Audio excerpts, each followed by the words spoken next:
Hi అండి, అందరికీ నమస్కారం. ఈ రోజుల్లో మిషన్లతో చేసేది చాలానే ఉంటాయి కదా, కానీ అమ్మమ్మ చేతి ప్రేమను ఏ మిషన్ చేయలేదండోయ్. చూస్తున్నారా, ఒక్కొక్క గజ్జికాయను ఎంత ఓపిగ్గా ఎంత శుభ్రంగా మడతపెడుతున్నారో. ఇదే మా ఇంటి సంప్రదాయం, ఇదే అసలైన ఇంటి రుచి.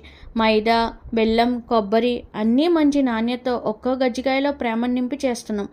బయట దొరికేవి కూడా గజ్జికాయలు కావచ్చు, కానీ అమ్మమ్మ చేతితో చేసిన రుచి మాత్రం ఒక్కసారి తింటే జీవితాంతం గుర్తుంటుంది.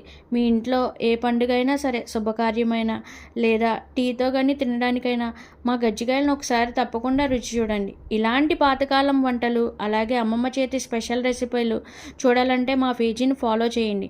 వీడియోని లైక్ చేసి, షేర్ చేసి, అలాగే సబ్స్క్రైబ్ కూడా చేసుకోండి. ఆర్డర్స్ కోసం మా పేజీకి అయితే మెసేజ్ చేయండి. అలాగే నెక్స్ట్ మీకు ఏ రెసిపీ కావాలో ప్లీజ్ కామెంట్ చేయండి. Thank you for watching.